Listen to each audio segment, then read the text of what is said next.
An economy is not a complicated thing. It just has a lot of moving parts, but the basic is there's a transaction. And that transaction means somebody makes a purchase. They make a purchase of a good, a service, or a financial assets.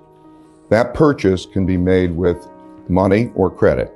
If money, when you make a purchase with money, you end the transaction. You don't owe anything. When you make it with credit, then there's a liability. You have to come up with the money because a credit, a debt, is an obligation to deliver money. So there's a basic transaction. There's spending, in other words, the total amount of money and credit spent on a good or service. And then there's the item that you're buying, a stock, a bond, a car, a bushel of wheat. There's that transaction. Demand is best measured in terms of spending.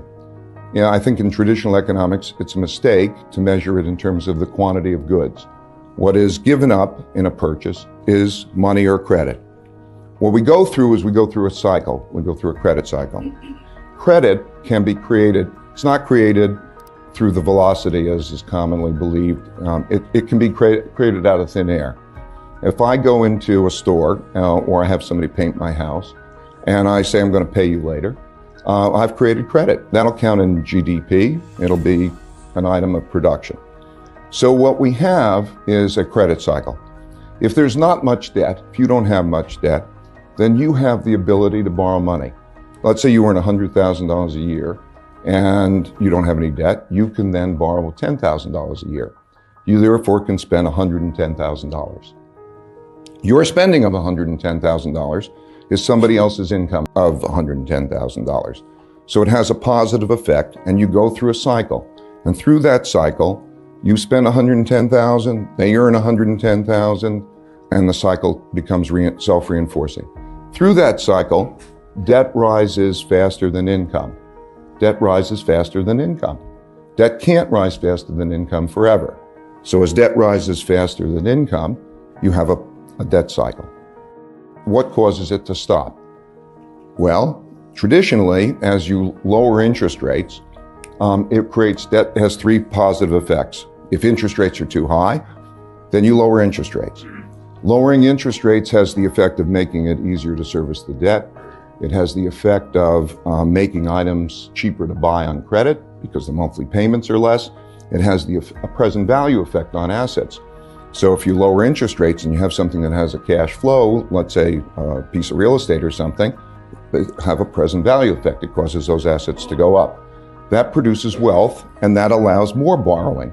And so when you get to a situation where you can't lower interest rates anymore, let's say you hit zero, that part of the cycle ends. So then you go to a deleveraging. Deleveraging means that you can't raise debt relative to income anymore. When you can't raise debt relative to income anymore, the cycle begins to work in reverse. I think the people, if they don't do a very good job of calculating incrementally what the effects are on demand. But let's say you're having debt growth at something like 10%, and you go to a 5% debt growth instead, that has a negative effect on growth. It's the marginal change from that level produces a negative effect on growth. So traditionally in deleveragings, that negative effect that happens let's say, Europe is a very classic case. The Spanish banking system is a very classic case, the European banking system. As banks leverage up at a certain rate, and they can't leverage up more than that rate, and they lessen the rate at which they're leveraging it up, it has the effect of beginning a deleveraging. Deleveraging means then the income, the spending, all produces sort of a negative cycle. That produces the beginning of a depression. Have questions about your financial situation? Get a second opinion on Money Pickle. In less than 5 minutes, you can book a 45-minute video chat with a vetted and trusted CFP, fiduciary, or hybrid advisor. They'll tell you exactly what they'd do in your shoes. Ease your mind on retirement, estate planning, 401ks, taxes, inheritances, whatever's stressing you out. Best of all, it's free. You can even start a relationship with your professional, but there's no obligation and no commitment. Money Pickle, your free financial help desk. Book your free session on moneypickle.com today. Depression is the phase of a deleveraging in which there's a combination of austerity and debt restructuring. Because it's a basic thing. If you have too much debt to service, you've got to do something about it. And when you have too much debt to service and you do something about it, there are a limited number of things that you can do. You can either transfer the debt, you can transfer resources from the rich to the poor, so you can have it transferred, from example, from Germany to Spain. That's one way of dealing with it. The other way is you have a combination of austerity and debt restructurings. A debt restructuring means that you lower the debt in one fashion or another. You lower the debt burden to something that you can afford to service because of the income that you produce. Restructurings can take one of three ways. You can either actually write down the debt. You write down the debt, let's say write it down in half, because you could service half. If you service half, but the problem is one man's debts are another man's assets. So when you write it down in half, you have a big negative wealth effect. So you have a negative wealth effect, you can't borrow money, it has that problem. So a restructuring becomes a problem. You could restructure it either in the form of writing it down, or in one way or another, you can lengthen the payments, or you can forcibly lower the interest rate. But some way or another, you've got to get the payments in line for what the cash flows are producing so that you can service that kind of a debt. That's a very painful process. So a depression is the phase of the deleveraging when there's a combination of austerity and writing down debts. So classic depression, 1930 to 1932, March of 1933, we print money. Or the third way that you can deal with it is you can print money, essentially what we call print money. The printing of money means that essentially a central bank, debt is a commitment to deliver money. So if a central bank slips into the system a certain amount of money each year, it can make that easier. Think about the debt write-down, that something maybe is a debt, and you say, I'm going to write it down to a level that could be sustainable, and you write it down by 50%. That has a big negative wealth effect. Big deal. Bad. If it's 10-year debt, maybe that's equivalent to 5% a year for 10 years. If you slip in 5% a year instead, and to that person who then can pay that debt, they can service the debt, it's 5% a year, it's not that big a deal. And so in all deleveragings, in the end, they print money. It's part of the mix. Now, the best deleveragings are ones in which you have a balance of those things. Ultimately, you have to bring down the debt to income ratio. So the ways that ultimately you'll have a balance of those three things. Those three things, again, you're going to have a certain amount of transfer of wealth.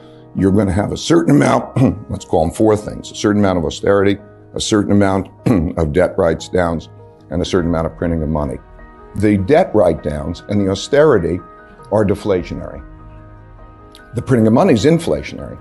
If you can get the balance right of those things, then you have what I call a beautiful deleveraging. A deleveraging. When you look at the deleveraging, the debt to income ratios, if you look at the debt to income ratios and say, how have they come down over time? England after World War II, or the United States in the Great Depression. In all of these cases where the debt to income ratios came down, they came down. How did they come down? They came down with relatively good conditions by trying to get by that mix. There's the number one reason is that there's enough of a printing of money that the nominal growth rate in GDP has to exceed the nominal interest rate. Because think about it, you have a certain amount of debt and there's a certain debt service cost. And if that interest rate on the debt is higher than the nominal GDP rate, then that means that it's going to compound unless you keep cutting, and that produces a negative consequence.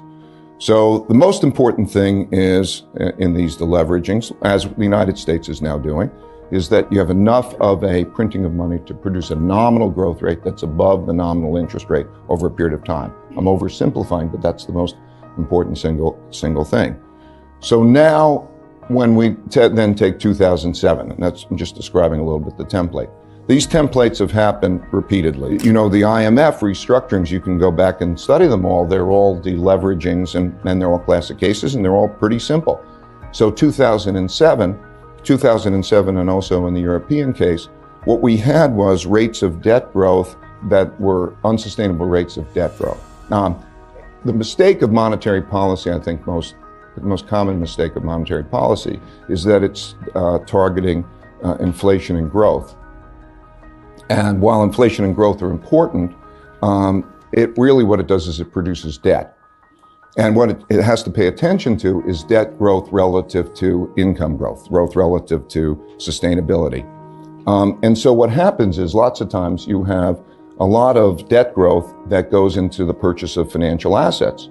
And that's a classic bubble. That's a riskier situation than inflation. So you take 2007 or such periods, and you see that there's a lot of debt growth, which is accumulating for the purchase of financial assets. And then you look at the financial assets and you say, they will not be able to service that debt.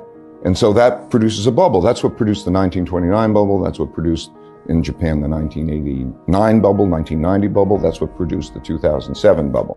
Book your free session on moneypickle.com today.